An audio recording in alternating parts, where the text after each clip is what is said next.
See, first of all, Rayalaseema lift.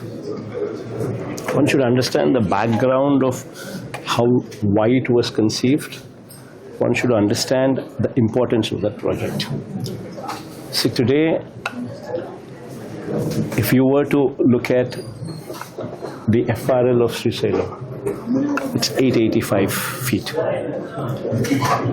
And if you were to look at where Pothredipadu, that is Pothredipadu head regulator, which is the lifeline for Rayalaseema, this level is at 881.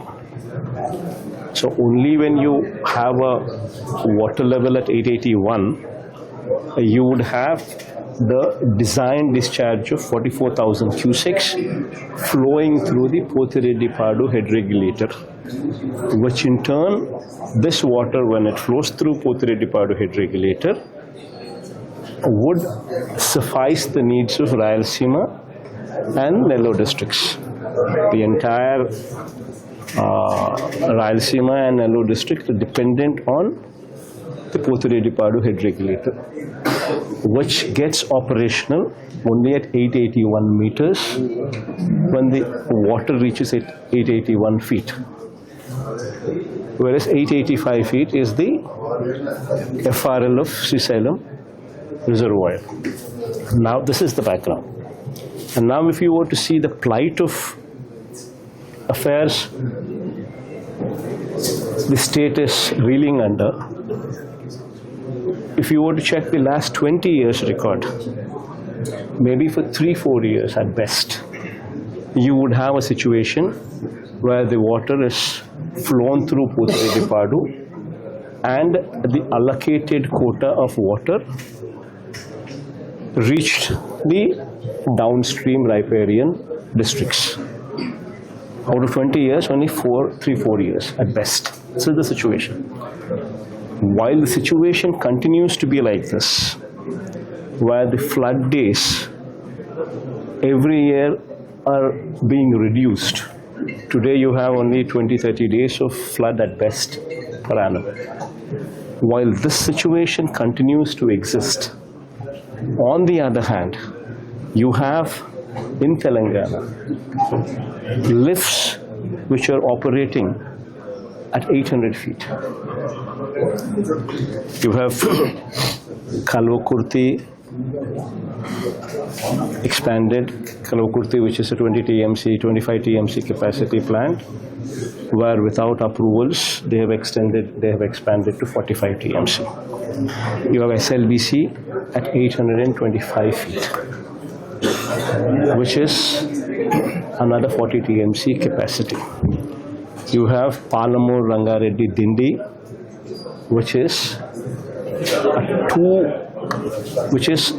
a lift capacity of 2 TMC per day.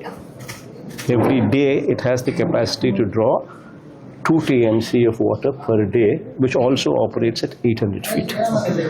Then you have, before the water reaches Srisailam, from Jurala itself, you have Bhima, Netampadu, Koil Sagar lifts, which is approximately 1 TMC capacity, which even before the water reaches Srisailam, from Jurala itself, the water is diverted. While all these exist as lifts, you also have a situation where indiscriminately there is a powerhouse on the left bank, which is in Telangana side, where 4 TMC of water per day is discharged out of Srisailam at a level of 777 feet itself. So you have almost 8 TMC of water which is being discharged out of Srisailam at a level of 777 to 825 feet itself. 8 TMC of water is discharged out of Srisailam. Be it through these lifts, what would be coming into operational as the works are going on, or be it through this powerhouse operations, which is blatantly abused. Now, if this were to be the case, 8 TMC of water, if 8 TMC of water were to be drawn out of Srisailam every day, then you tell me, when will the water reach 881 feet? On how many days you would have a situation wherein Pothredipadu head regulator would be in operation? And what is the plight of the riparian districts underneath Pothredipadu, which would be operational only when you have water beyond 881 feet available? So this is the situation. And in this situation, to correct the odds, what we are doing is, Rayalaseema lift is conceived at 800 feet, wherein which has a capacity to draw out 3 TMC of water per day. This is not a new project. The waters drawn out of Rayalaseema lift, the 3 TMC capacity, which would be functional at 800 feet, is only going to supplement the requirements of Pothredipadu. The water is going to be drawn out and poured into the Pothredipadu canal itself. And the water is going to go through the existing canal network itself.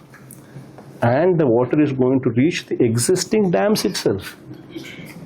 No fresh dams are conceived. The water is going to flow only through the existing canals, reach the existing reservoirs which have already been in existence for decades. So this is not a new project. So one should not, make an issue of this where there is no issue. It is being conceived, it is being done as an insurance. If this insurance were not to be in existence, then this indiscriminate use of powerhouse will never cease to exist. It's a capacity which is made available as an insurance. And this is very much required considering the situation. Whereas Chandrababu Naidu, who has least compassion for farmers, or least compassion for Rayalaseema area, is making a mockery of this. In fact, the Chief Minister of Telangana, there is a Congress Chief Minister. Unfortunately, look at the contradiction here.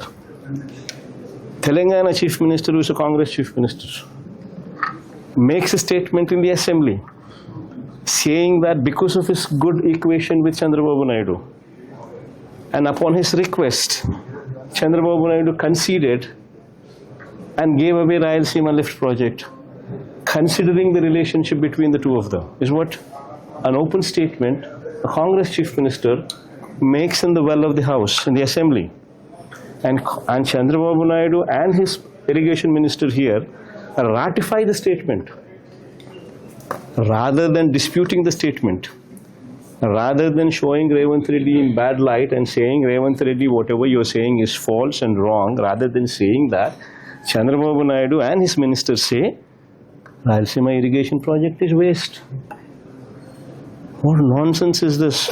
When this is the significance of this project, when this is the importance of this project, and everybody within the state of Andhra Pradesh is fully aware of the significance of the state, of this project, this man is so irresponsible and considers his relationship with Revanth Reddy more important than the interests of the farmers within the state of Andhra Pradesh. In fact, if this project were to be operational, this would be an insurance for the waters to Rayalaseema.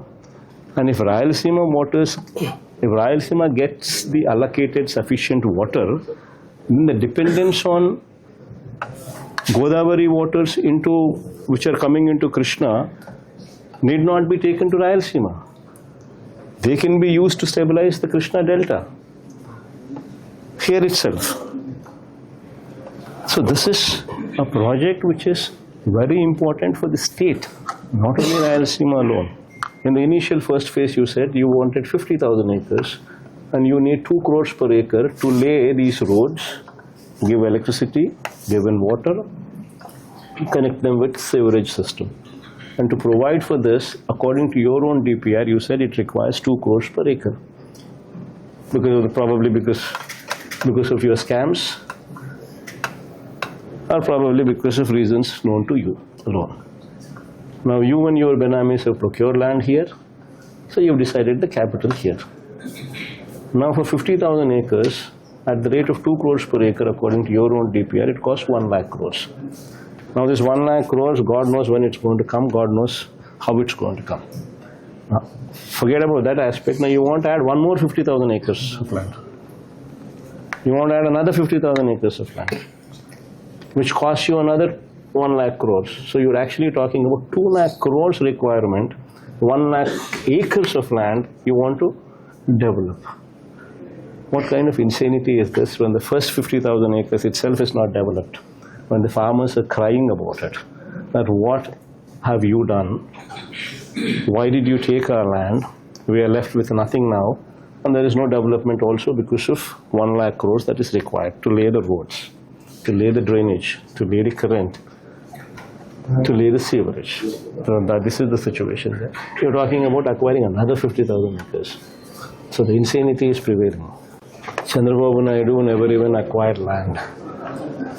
The entire land was acquired during YSRCP regime. The entire R&R rehabilitation was also done during YSRCP regime. YSRCP regime spent 960 crores to acquire the total land. So where is the question of Chandrababu Naidu claiming it? Number one. Number two, the entire permissions, the NOCs, the entire permissions, everything were procured, the defense, the civil aviation, the environmental clearance, NOC for closure of the existing defense airport. Entire clearances, entire permissions, entire NOCs were obtained during YSRCP regime. So where is the question of Chandrababu Naidu taking any claim when the acquisition was done by YSRCP, when R&R was done by YSRCP, when all the permissions were obtained by YSRCPs, financial closure done during YSRCP regime, work started during YSRCP's regime, 30% completed in YSRCP regime, and this is only a natural furthering of the project that it is coming into commissioning, which was laid foundation on May 2023. In fact, Chandrababu Naidu is so dumb, I would say. I would use that word dumb categorically, because we had ensured that by the time the airport is commissioned, the connectivity to the airport, a 6-lane road is also put in place. In fact, we had requested in those days, the Honorable Prime Minister, he conceded, he had been graceful in accepting, and then Gadkari ji was sent here at Prime Minister's behest. Then the Honorable Minister Mr. Gadkari ji made a public statement sanctioning this project and also claiming it as Jagan's dream project. And that road, unfortunately, while this man is in power for the past 2 years, never even was pursued. Now the airport is commissioned, almost going to be commissioned this month, whereas the connectivity road is still no longer in existence. The beautiful road which was supposed to have come back, which was supposed to have also been commissioned in these 2 years, because of lack of persuasion. And now, how can this man ever take credit for anything, what he has not even done anything?